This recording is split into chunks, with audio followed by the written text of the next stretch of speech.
刘长老察觉到了楚风异样的目光，笑着说道：“里面闹鬼。”闹鬼？楚风感到惊讶。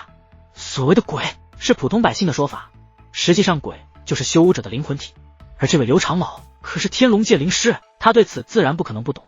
怎么现在又搞出闹鬼的说法了？楚风兄弟，刘长老可没和你开玩笑，这里真的闹鬼。仙海少羽走到近前，一把抱住楚风的肩膀，不信你问我父亲母亲还有爷爷。闻言，仙海少羽父母淡淡一笑，可仙海少羽的爷爷却显得有些尴尬。但仙海少羽爷爷看向楚风后，苍老的脸上却露出一抹坏笑。孙女婿，你多贴一些符纸在身上，因为你的天赋肯定会见到鬼的。爷爷，你又胡说。小鱼儿有些不悦。哎呀，这里又没有外人，难道我孙女婿还配不上你吗？况且救命之恩应当以身相许，你就代表我仙海鱼族还了这份人情吧。小鱼儿爷爷的脸上挂着为老不尊的笑容。爷爷，你……小鱼儿被说的小脸通红，无力反驳之下，将求助的眼神看向自己的父母。你们管管爷爷啊。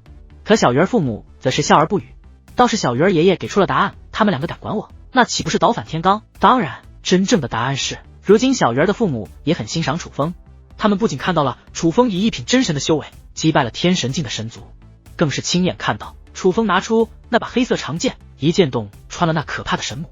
这样的楚风，除了界天然，怎么可能有人不欣赏？到底怎么回事啊？楚风好奇地问道。随后，在场的几人同时开口，一起为楚风讲述起经过。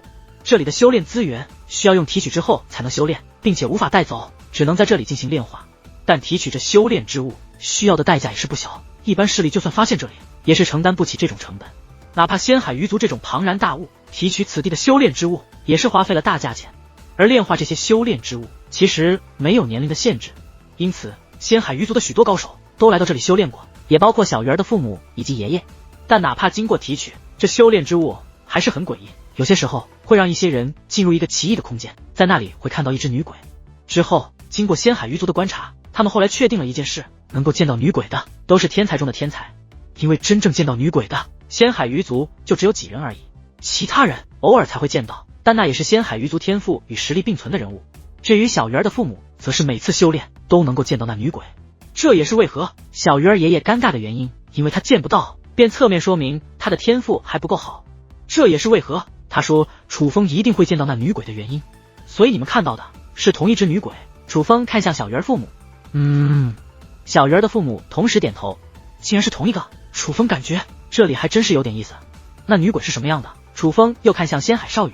我也不知道，我其实第一次来这里。仙海少羽说道。你居然是第一次来啊？楚风有些意外。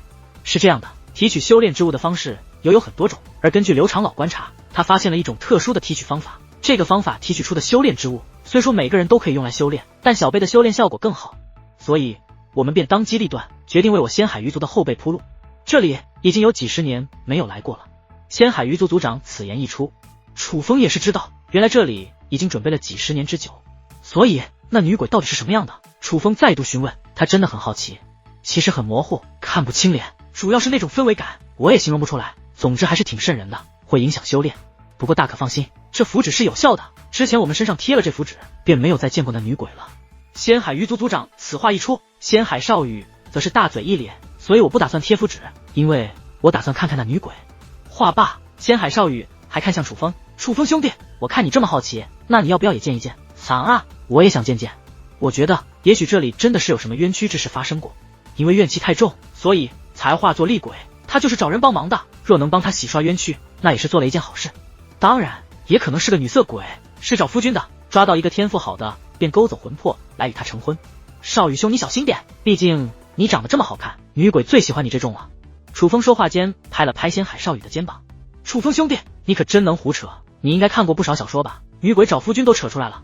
仙海少羽笑着说道，但笑容却有些僵硬。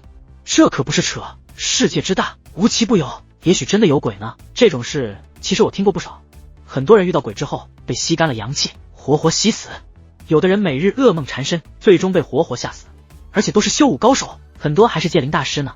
这世间有些事情确实邪乎，是解释不清的。楚风一脸凝重地说着。闻言，仙海少羽脸色更僵。楚风兄弟，你别吓我，要是按照你这么说，岂不是真的有鬼？先前还十分期待的他，此刻竟有些慌了。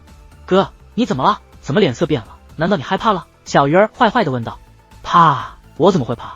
就是听楚风兄弟这么一说，不知道为啥感觉瘆得慌。仙海少羽挠了挠头，缓解尴尬。其实他不相信世间有鬼，他说想见见，正是因为他不相信。